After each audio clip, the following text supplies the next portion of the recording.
abonné leen gars ñi bës cloche bi daal di bës pouce like bi ndax mooy tax chaîne bi jëm kanam tey suñu sponsor café jëf jël la dem leen ngeen ñam ko ndax am na solo. salaamaaleykum waa Sénégal salaamaaleykum waa àdduna yéen a ngi ci yéen 6e émission ci Mafda Baba Show tey ñu bëgg a wax ci insécurité jëmee ko ci Sénégal am ci invité boo xam ne kenn dootu ko présenté fii ci communauté bi ñu ngi koy tuddee Grand Bass Laye mu doon koo xam ne ndaanaan la ci li muy def nekk ci rajo Modou bi ñëpp xam ko muy wax lu am solo ci wàllum diine ci kër waa Seydina Issa Laye ñu wax la grand dalal ak jàmm ci émission bi di la laaj ci Sénégal insécurité bu fa am jamono ju ñu toll nii maanaam kenn xamul lu muy nduru chaque jour ñu rey nit ci rey bi gën a ñaaw lañ koy rey ñu la laaj sa xalaat ci loolu lu waral lu ni mel ndax àdduna waaju tukki wala Sénégal daal moo amul sécurité bu doy wala lu waral lu ni mel. waa asalaamaaleykum mbooloo bi ñu ngi leen di nuyu yéen ñëpp seen tur ak seen sant. ñi nga xam ne ñoo ëmb tey Mafda Baba Show. nga xam ne fii la ñuy toog di def show bii ñuy def fii à travers le monde nit ñi di ko seetaan ci chaîne de TV bi nga xam ne moom la ñuy defee mais tamit di ko seetaan ci chaîne YouTube beeg lépp. kon ñu ngi nuyu téléspectateurs yi ak ñi nga xam ne tamit ay auditeurs lañ di ko déglu saa fu ñu toll. dëgg la d'abord ci man Bass Laye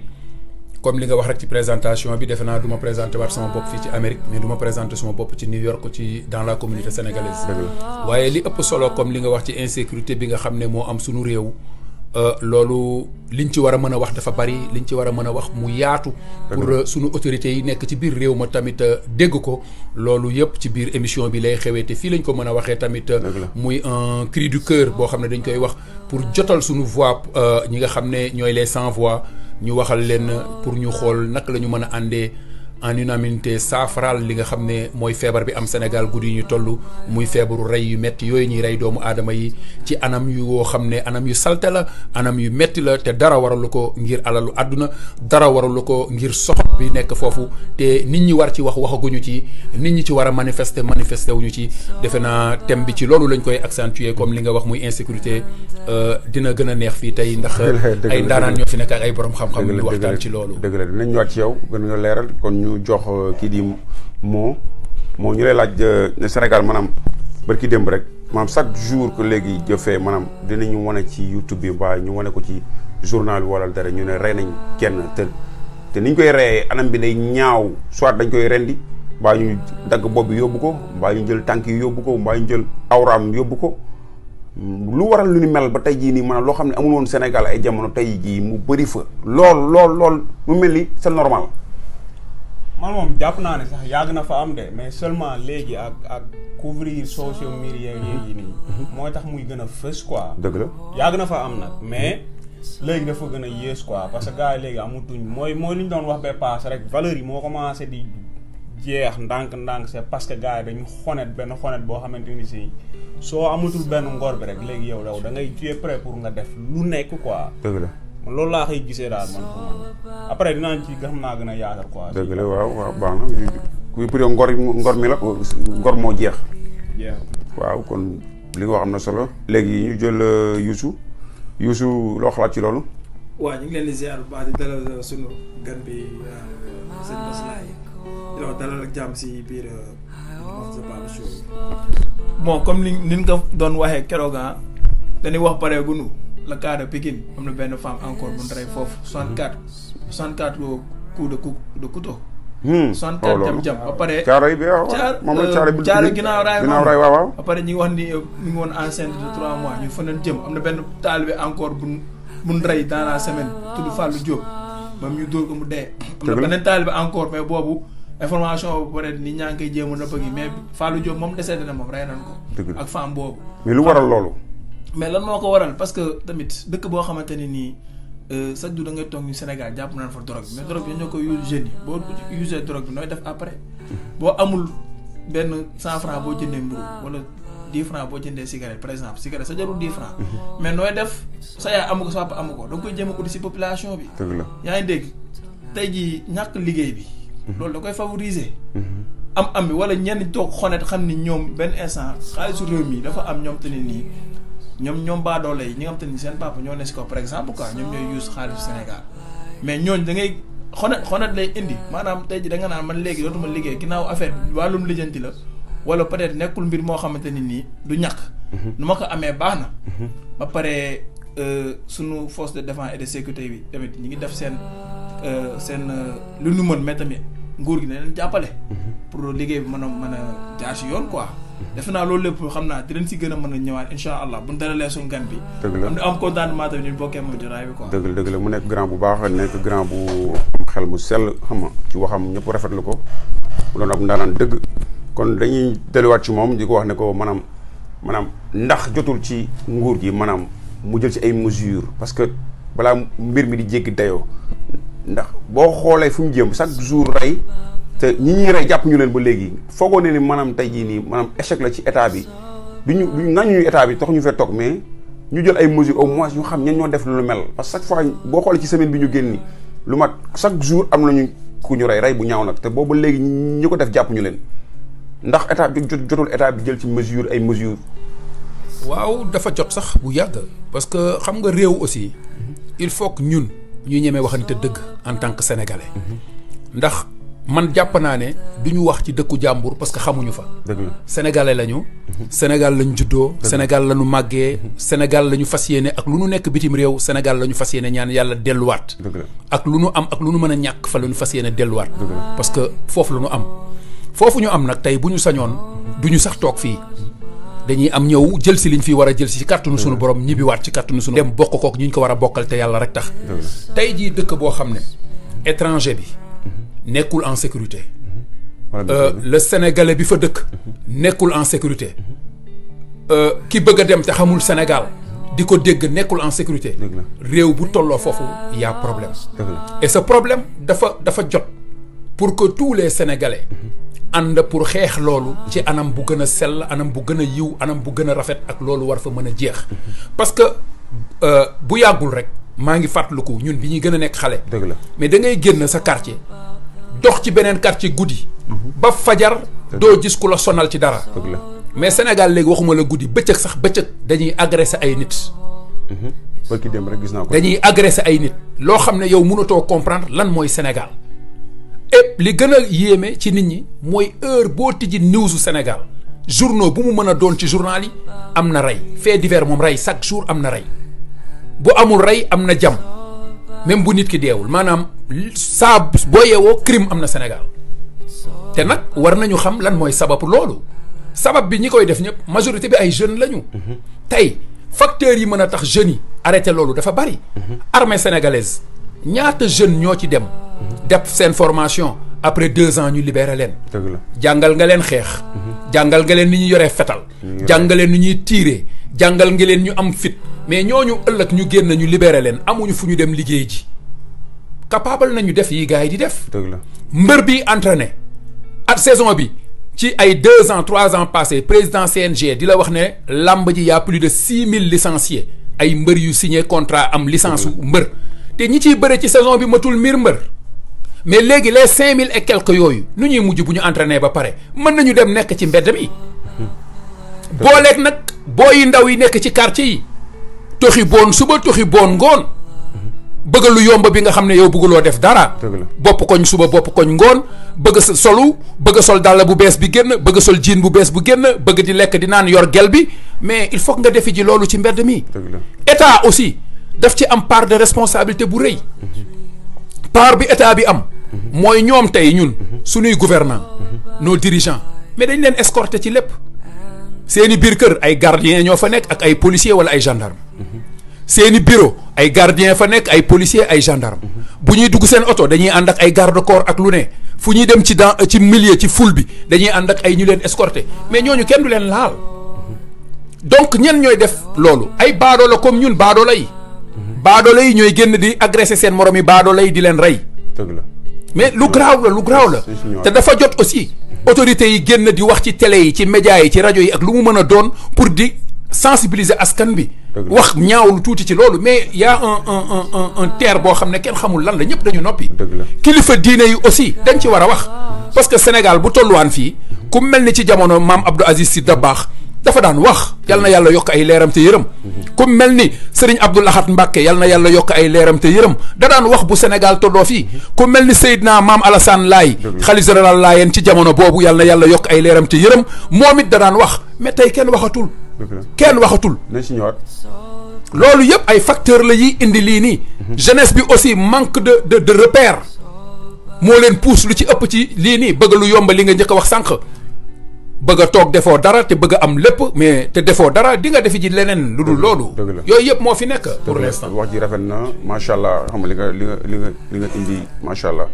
kon damay jël fi nga daanalee rek wax ne laaj moo ci wàllum militaire di nga ko wax maa ngi koy def ci sama chronique bi passé ci Maf the Baba Talking ma ci wax ne maanaam nga former ay ndaw yu toll ci seen kattan nga entraîner leen ba jox xamal leen lu ñuy rey nit xamal leen lu ñuy defee lu bari ñu xam ko xam nga ba pare nga utiliser leen benn 2 ans bàyyi leen noonu ñu dem loolu bomb la pour man ci réew maanaam pour man ñooñu noonu dañ leen waroon a utal suivi pour que même bu fekkee ne soxlawoo ñëpp ñi ngay libéré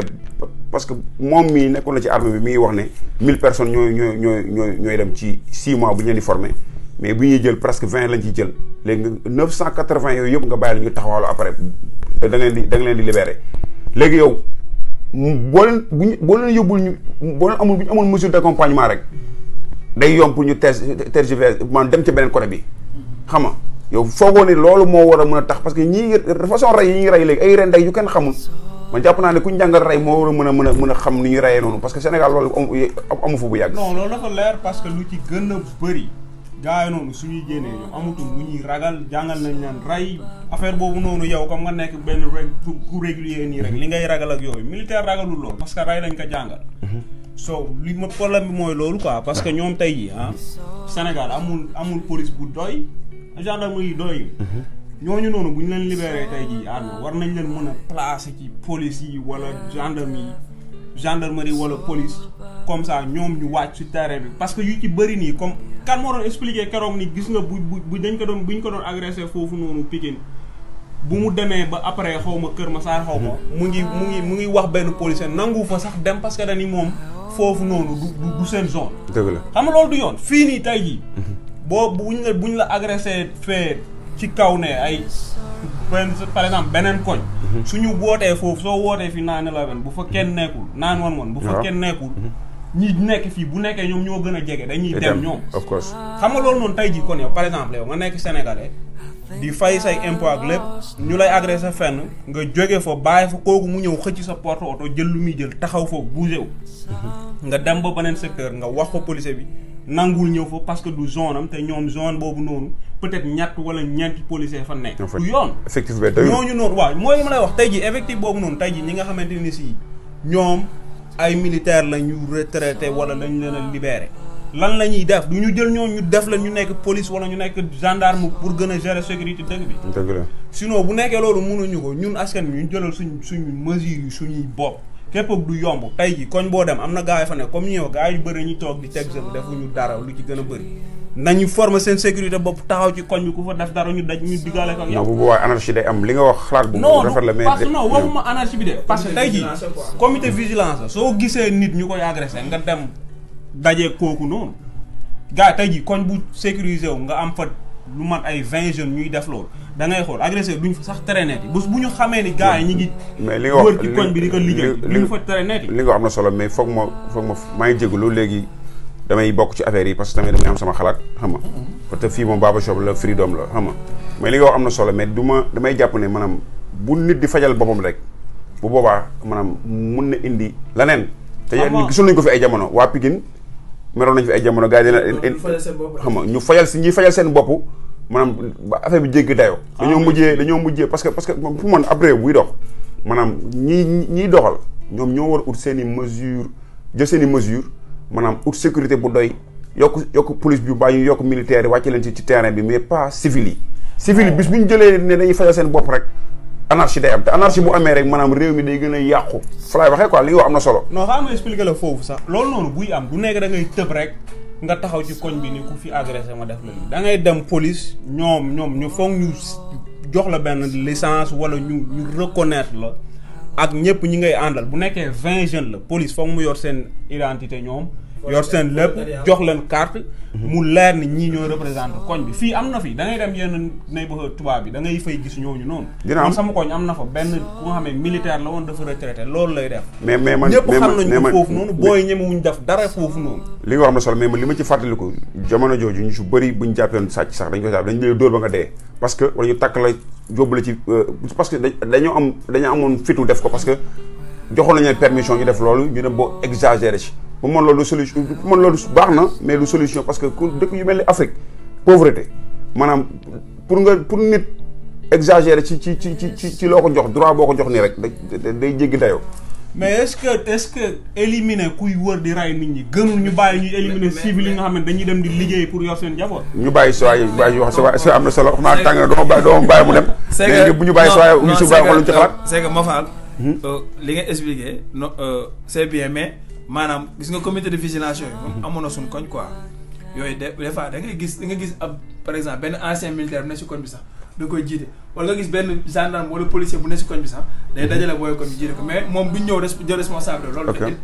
loolu police da koy yëg. parce que loolu liggéey la boobu tamit da ngay jàppale waa police. mais tamit da nga nekkul ni boo jàppee sàcc wala boo jàppee ku dóor nit wala ku rey nit déedéet jàpp nga nit koo xam te ne nii def na naka sulul noonu wala sàcc la. amoo droit dóor ko nga koy yóbbu police da ngay faciliter police yi liggéey bi maanaam comité de vigilance yooyu ñu suñ koñ sa gaale bu ne par weer da nga naa joxe 1000 francs xam nga des fois sax gars yi dinaa xam nga tamit Sénégal neexu ñoo dimbali da ngay dégg sax des fois ñu ni gars yi garde koñ bi ñooy sàcc ay xar ñoo koy def ñoom la ñu wax dëgg non jarul reetaan am problème ñu wax dëgg ku xëyal gont nga jox non man sama koñ da ngay dégg ba tay ñu ni xam nga gars yi bu ñu génn guddi bi am nga dama ginnaaw quoi da ngay dégg ñuy sifflé des fois nga dégg ñu ni gars yi garde koñ bi guddi comité de vigilance bi ñoom ñooy sàcc xar yi wala ñooy sàcc rajo oto yi wala ñooy sàcc batterie oto yeeg yooyu bagage yooyu quoi mais pour buñ jàppee comme ça lu mel ne ay sàcc nii ñoom duñ agir duñ leen jàpp dóor comme si ñoom ñooy exercer la loi si kaw nit ñi quoi déedéet loolu dañ siy déggoog waa police ba pare police day xam comité bi quoi ni leen bu leen créé benn bu kaa boo xam te ni day indi coow boo leen jàppee nit boo xam te ni dafa ngeen ko jàpp muy sàcc wala leen ngeen koy indi police mi ngi mel ni nga jàpp sàcc li indi ko ba pare di surveiller ñi nga xam te ni nii les intrus yu dugg si koñ bi te xamuñu leen ñu leen laaj seen ñu jéem a xam ñi ñooy kan xam nga mais doo fa ñëw comme taxaw comme être un policier là-bas pour gérer des choses quoi mais encore une fois sànq comme gannaaw bi li ngay expliqué affaire de insécurité bi. yi nga insécurité bi Sénégal si sa xam ne Sénégal temps yi nga commencé dégg rey nañ nit. mais xam la nga naan dégg. ñaar nit doon doon xeex jam na ko paaka si biir kër loolu balaa police ñëw loo xam nga loolu police mënu see intervenir. man par exemple may xeex sama benn frère ma jam ko loolu police mënu si intervenir si biir kër gi la. xam nga naan dégg wala ñaari jigéen ñi ngi xeex. kenn ki jam na kenn ki wala ñaari xale yooyu nga naan dégg quoi. waaw. mais léegi nag loolu am na Sénégal mais dafa génn si léegi si biti la gën a ëppee. comme sànq li nga wax force de l'ordre yi noonu comme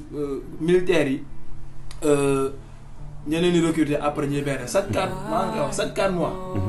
am na ko lu mat 1200 et quelques contingents benn contingent te 1200 et quelques personnes la doon bu yokkul léegi. xam nga bu 1200 yi du dugg. soit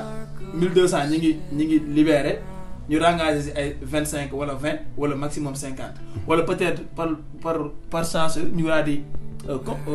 maintenir mais contingent bi koy maintenir ay 1 an 2 ans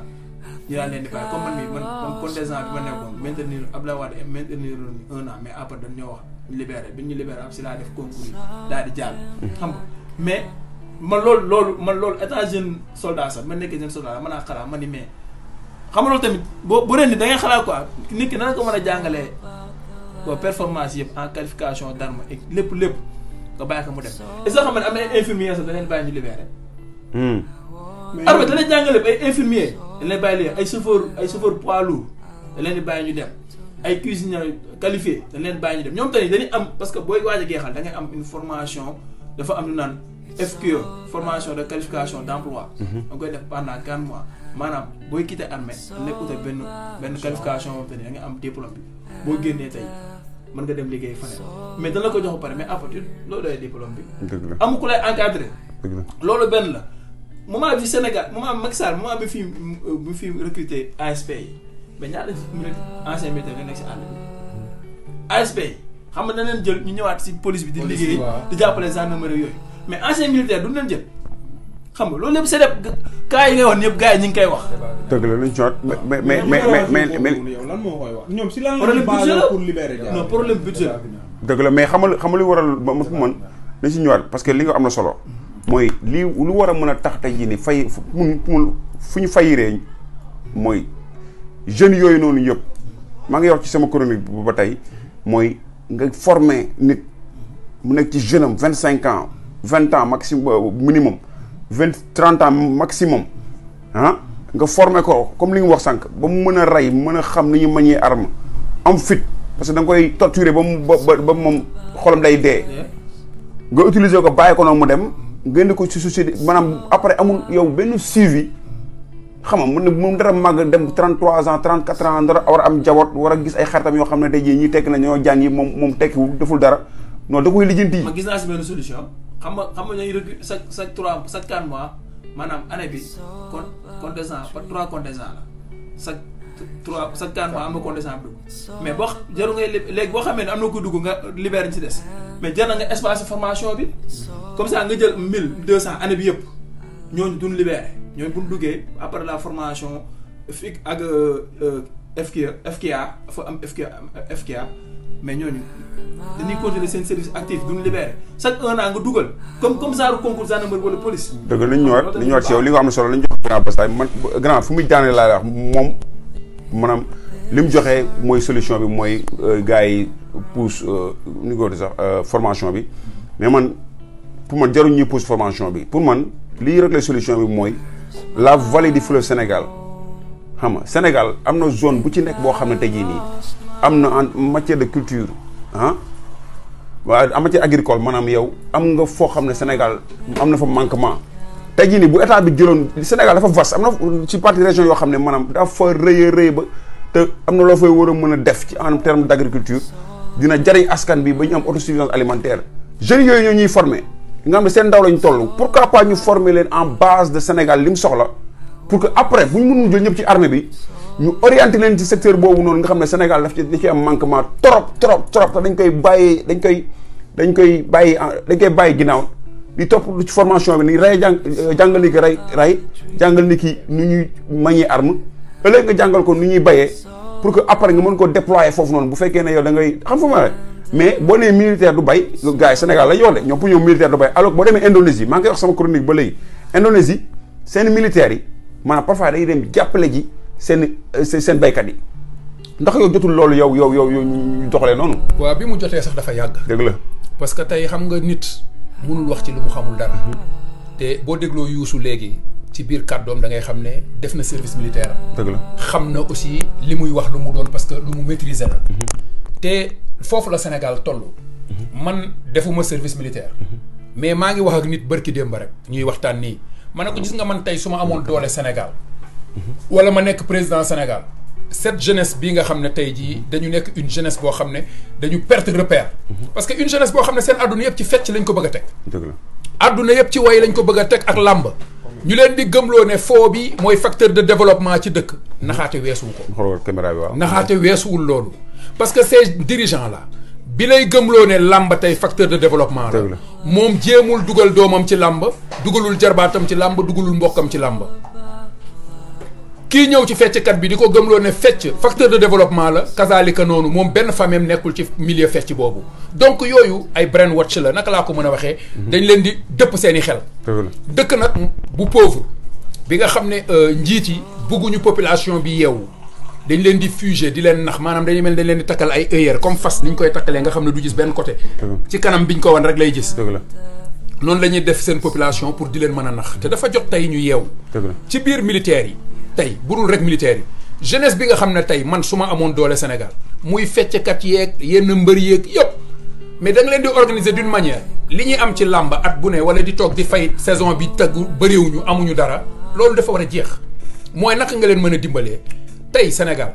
ñaata tool sëriñ si rek laay njëkk a wax ci tarixa boo dem sëriñ si am nañu tool yu dul jeex ay hectares yi hectares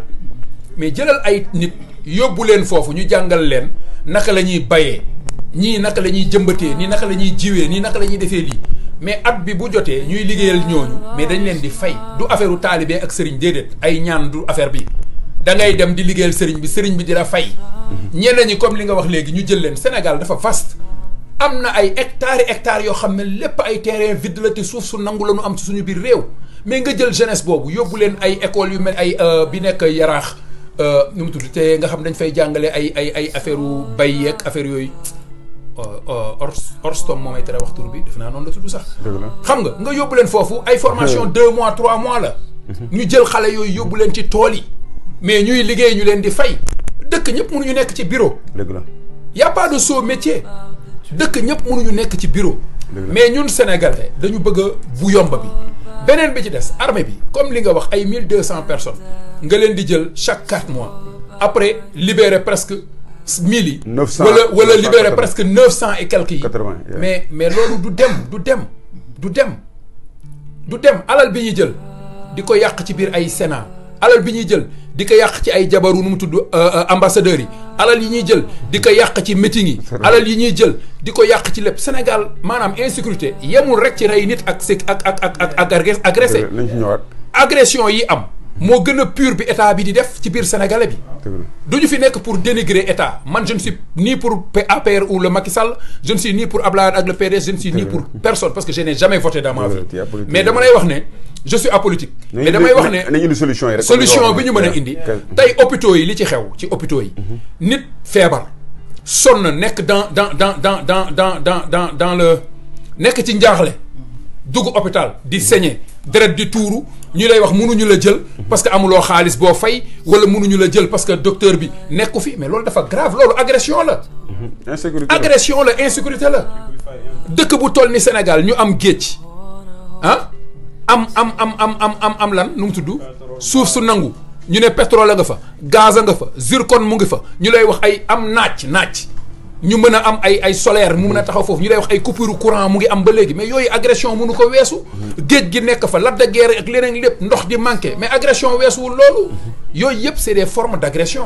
mais comme dañu nekk dans un pays boo xam ne à majorité profane à majorité analphabète dañ leen di gëm loo xam ne nekkul te nit ñi lu ñu gis ci télé yi wala ci news yi rek dañu koy gëm. alors que lépp du dëgg information bu fausse la man damay wax ne agression bu njëkk suñuy autorité ñoo ñu ko def ñooy les premiers agresseurs. parce que nit nga jàng nit jàngul nga war ko xamal ci sa xam-xam ci lu jub xamal ko ci sa xam-xam noo ko war a dimbalee xamal ko ci sa xam-xam noo ko war a yërëmee di ko naxee ci loolu kooku agression mënul weesu loolu. man foofu laay waxe beneen bi may tëjee mooy li kii mujjee sànq ci biir wax. ci li mu doon wax ne réew mi sàcc yi nga xam ne dañuy agressé bu ñu leen jàppee dañu war a def yi nga xam ne dafa war a am ci quartier yi volontaire yooyu pour di jéngu maa ngi seetaan léegi. defe naa sax share naa ko suma Facebook friend nga ak man ci Facebook ak yow defe naa di nga ko gis ci sama Facebook Malick Niang interview bu mu doon def ak benn femme ci njeexitu interview bi mu ngi wax ne ay Yoff bi mu dëkk fan yii rek dafay génn romb ci suba rek gis benn booy bu doon jéem a sàcc engin wala scooter la di ko këdd nii mais mu jàpp booy bi xam nga ndulli ko ndulli yu wóor ba pare yóbbu police ci fajar bi yaayi booy bi ñëw ci moom ne ko yow de yaa tax ñu jàpp sama doom ba police jàpp ko mu ne ko waa sa doom boo bëggul ku ko dóor ak police jàpp ko da nga koy yar mu ne moom ci biir wax bi Malick Niang mu ne agresseurs yi du ñu ñemee ñëw biir Yoff di def parce que ñoom ku nu jàpp foofu dañ la dóor ba ngay bëgg a dee wala buñ la dóorul dañ la takk yóbbu la biir géej mooy dañ lay tëmbal gis nga Sénégal tant que jëluñu initiative ku rey ñu rey la te amul état mooy rey déedéet gis nga population bi ñooy jéngu quartier bi nga dëkk su amee nit ku fa ñëw muy soit mu dëkk ci quartier bi ñàkk fa dëkk def naka su dul noonu ba nit dee fa mu rey ko parce que moo ko tey na dëkk bi yëpp génn di ko dóor ba mu dee moom it. dëgg la li nga wax fi su ko defee ñaari yoon mu arrêté. dëgg la fi nga daanee lañuy la jëlaatee wax ci rafet na lool comme d'habitude rek ñu lay sant di la gërëm ci ñëw bi gars yi dafa am leen lu bees mooy café gi xam nga léegi xam nga rek jëf jël la suñu mbokku taalibe mu ngi tudd nu mu tuddati sax turam lay fàtte moo barkeelu ci café gi jëf jël la moo koy defar xanaa turam dina ñëwaat ci buñ demee ba ci biir émission bi incha allahu rabi dinaa ci ñëwaat jërëjëf ñu koy wax sant bu wér sama mbokk taalibe la léegi ci baslaay fu grand fi mu jaanale laa lay joxe yow mooy wàllum maanaam ku rey ñu rey la ndax tollu tey jii ne Sénégal ñu instauré loolu ndax gars yi ñu koy laaj askan bee ko laaj parce que dañoo sonn ci rey bi rey tuba rey ngoon du mujj fenn ñu jàpp la tëj la benn 5 ans nga génn xam nga gis naa koo xam ne tey jii nii man géej wàlla dëkk man amul lu may nëbb koo xam ne rey na 7 personnes presque du ma tudd tur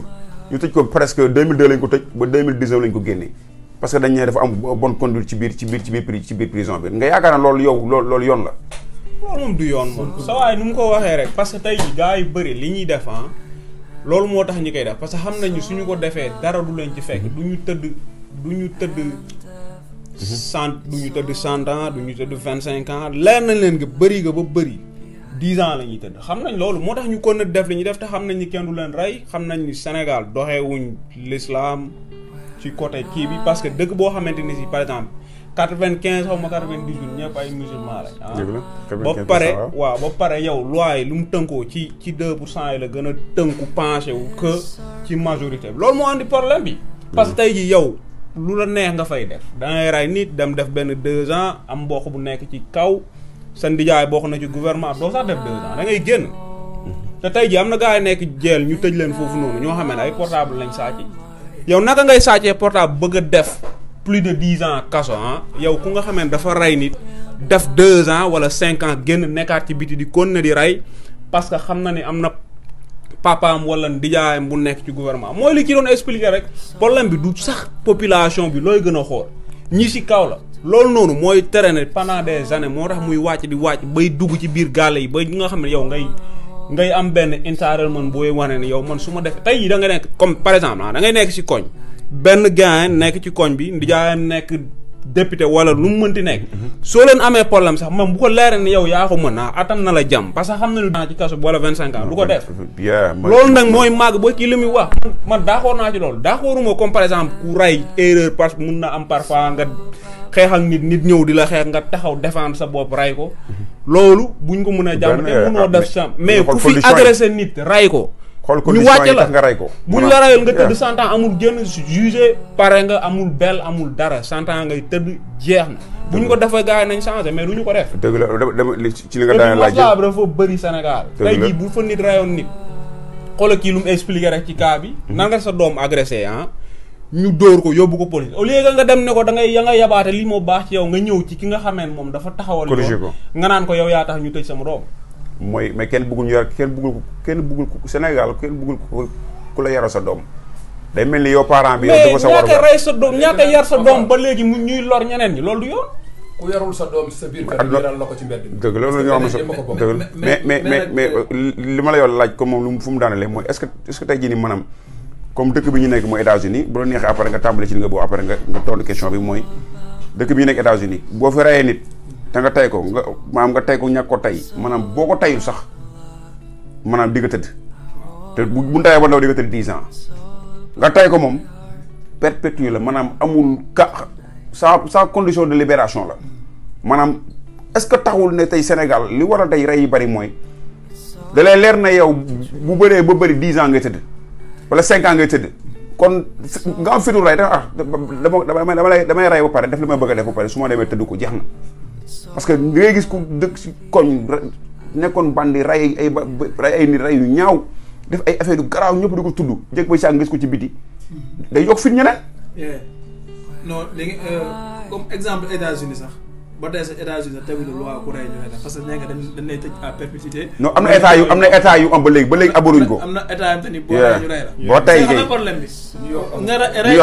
rey ñu rey la moo jaru werante yàlla mi nu sàkk moo ne ku rey ni tey ko dana kaa war a rey. kooku moom jarul sax ay c'est-à-dire danoo war a def du débat quoi xam na la Sénégal dëkk def yaa mu ne mais Sénégal rey bi fan la commencé mais gouvernement bi ñi ngi rey askan bi. xoolal kii caméra bi waaw. gouvernement bi ñi ngi rey askan bi peut-être gars yi rey ñu leen ñëw rey leen ñu dem mais ñi ngi leen di rey par nànk ñu dem parce que tey li nga wax dëgg la da ngay man amasaan yaa ngi naan 19 ans am na grand boo xamante ni man yëmbal laa juddoo am na grand xamante ni xool temps si ginnaaw la génn daa reyoon nit ñu naan non yàgg na si koso daa war a génn rey nit waru amul yàgg si koso amul ñàkk a yàgg si koso danaa war a tëj wala ñu rey la da nga nit day saa ci ginnaaw ñu tëj ko demal rëbës am na gars yi fa def 10 ans xoolal ñenn ñi def nañ appel ba léegi mënuñu leen a mënu jël seen appel pour juger la ñenn nag ñoom ñu ngi mandat dépôt définitif ba léegi boo ko nee lan moo la fi indi mu ni man dama amoon problème am na sax danañ la jiñ sa benn affaire bu tani sax jiñ na quoi ma am na sama benn mbokk nijaay la sama jabar instant mi ngi si 7 ans prison mën naa débbu xam lu ko doon ko jiiñoon ni ko doon jéem a sàcc tentative de kii quoi de vol quoi maanaam doon jéem a sàcc benn xale quoi la ko femme bi accusé de 7 ans mi ngi si kaso bi maanaam problème bi mooy gis nga Sénégal pour lii geex benn loi ku rey ñu rey la ginnaaw génn na loi ku violé jigéen da ngay tëdd à vie maanaam bu gàtt 20 ans yaa ngi dégg wala ku violé xale moo xam góor a tamit wala jigéen wala jigéen sax bu violé góor tamit on s'en fout quoi lu mu mën a doonee mais maanaam état bi moo war a jël responsable comme ñoom ginnaaw askan bi moo leen fi teg te bu ñuy laaj réew mi lu leen lépp nay def ba dugg si kon ñoom waroon a mën a góorgóorlu ba teg ba wan askan bi loo xamante nit ñi dina dal seen xel bokk na si ku rey nit ñu rey la yaa ngi dégg ku jàpp ku def nag su ñu war laa tëj justice bi indépendant mais comme li nga wax rek mais sànq gannaaw bi li mu wax daa xaw ma see d'accord quoi ki nga naan xaw ma yaakaar expliqué xaw ma moom mooy ki nga naan Yoff Malick Niambër Malick man bon jàpp na waa ji muy sàcc yi dóor na ko Malick Niambër moom bu dóor a waa ji bu dee Malick Niambër koy tëj loolu laa lay wax man li ma wax Malick Niambër warul fajal boppam quoi mais Sénégal dafa taamu fajal boppam ni waru fajal boppam waaw ni waru fajal boppam parce que dóor yow mu dóor waa ji te waa ji bu demoon bu police noonu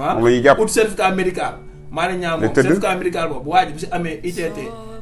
indisponible de travail temporaire dañ koy foofu si dëgg la noonu li nga wax am na solo fa laa jëlee mooy nit ñun dañuy wax solution maanaam nit warta fajal boppam ak lu kaa métti ci dëkk maanaam civil surtout civil waroo fayal sa bopp parce que bu dee fi civil dañuy fayal seen bopp rek li may wax rek mooy anarchie day am te anarchie bu amee mooy gën a garaaw sax lii am nii xam nga moo tax li mu wax noonu Malick Niambër li mu def noonu baax na mais nekkul loo xam ne baax na ci réew parce que day tax réew gën a dellu ginnaaw mooy indi guerre civile gi kenn xamul léegi damay jox grand bi ci fi nga daanelee lay wax mooy ci affaire moom moo ko indi affaire maanaam ku rey ñu rey la boobu yow nga ngeen cee yaatal ma koy wax ne ko Sénégal ñun dañuy woote dara ne nañ def lii bañ def ko après bu ñu reyoon tey jii kenn rek man sama xalaat la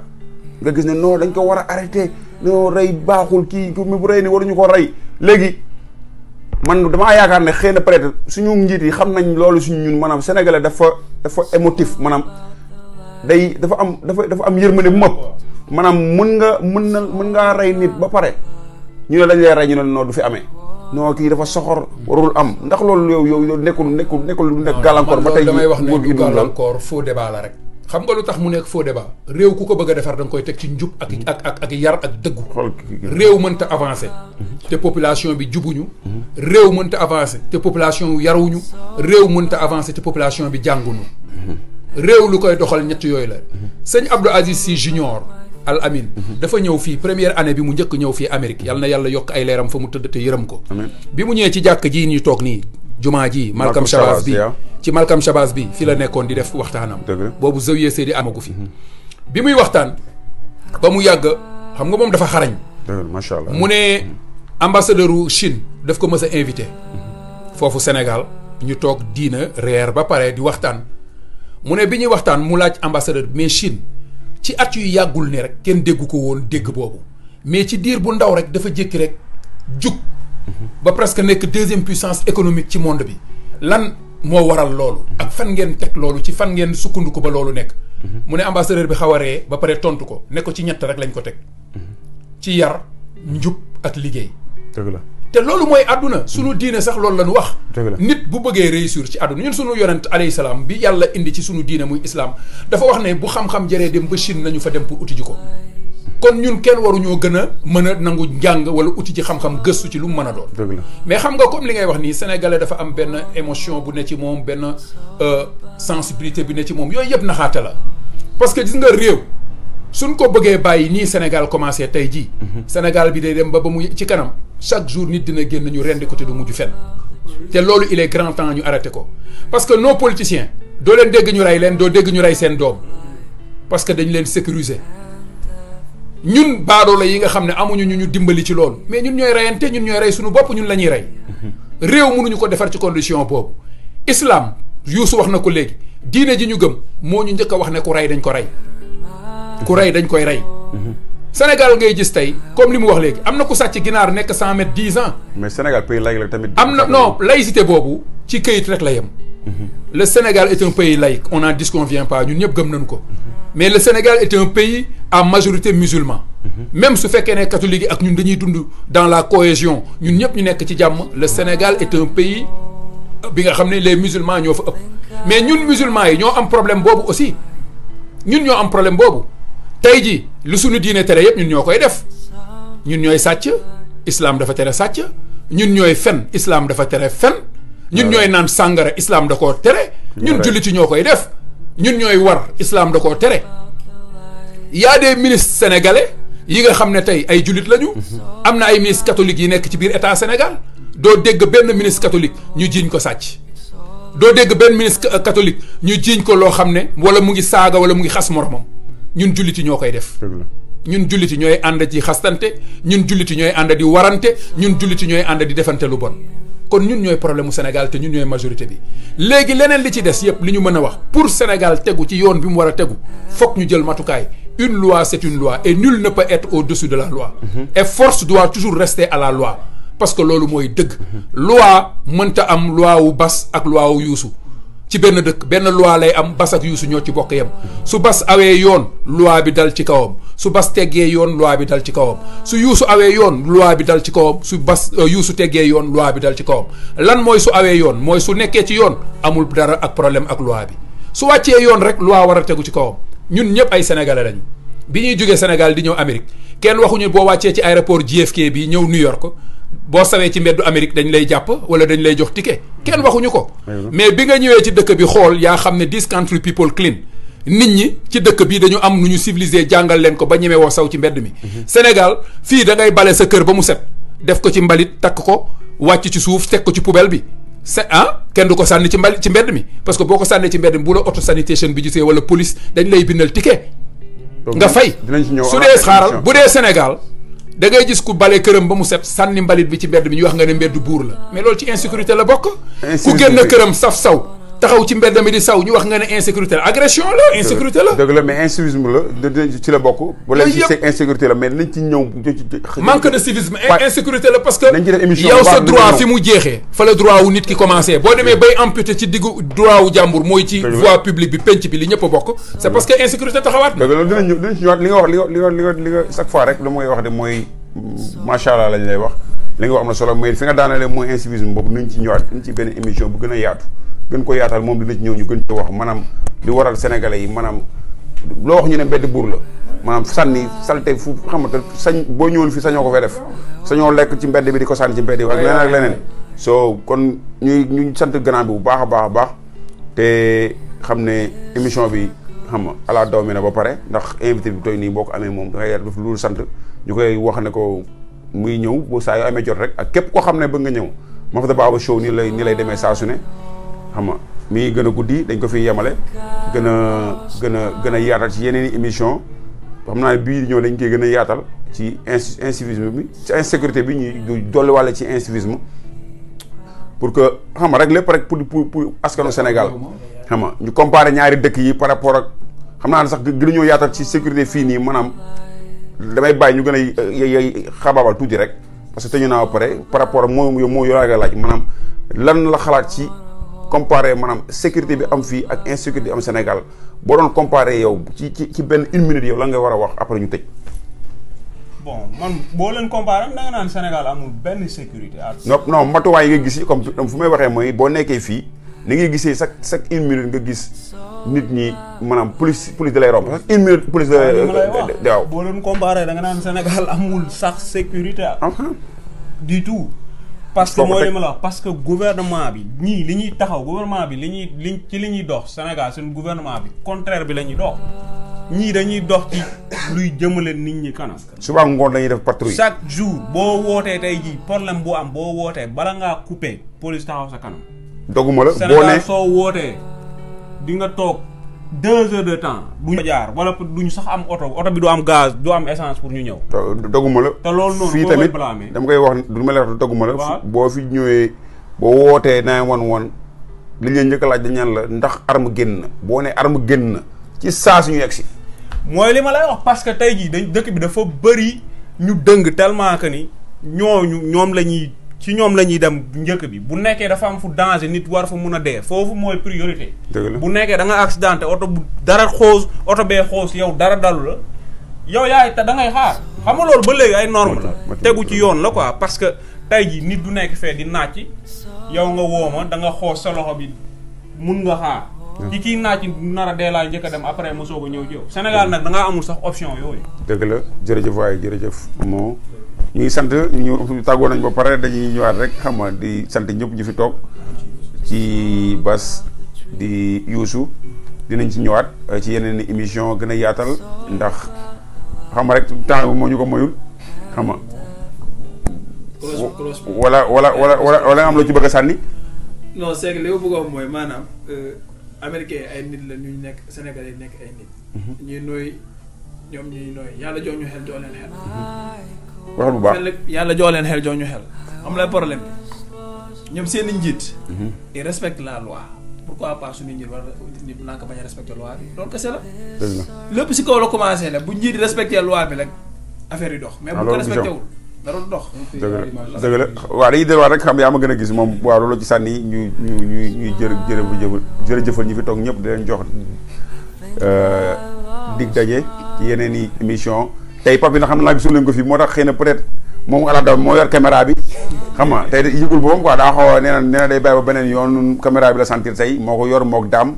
xam nga ñoom ñooy yor wàllum caméra bi xarala bi yooyu xam nga ñuy sant suñu grand bi bu baax déplacement bi ak temps bi guddi na xam nga mu ñëw bàyyi léppam ñëw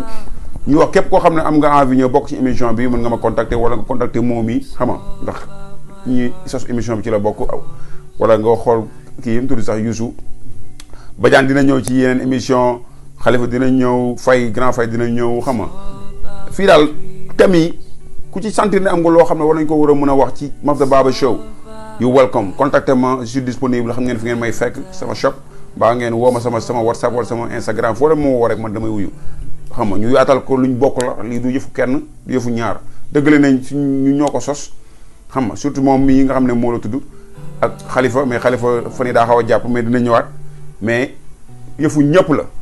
la mooy ku ci sentir ne lii nii la war a doxee rek bind ko ci commentaire wala nga wooñu boo ñuy woowee rek lépp nañ ko gën a yaatal ñu leen di sant di leen gërëm di leen jox dox daje ci yeneen i émission Mafda Baba Show la woon fii rek lay xewee fii rek ci New York déggee jërëjëf gars yi bu leen fàtte inscrire nag crédit bi incha allahu rabbi sama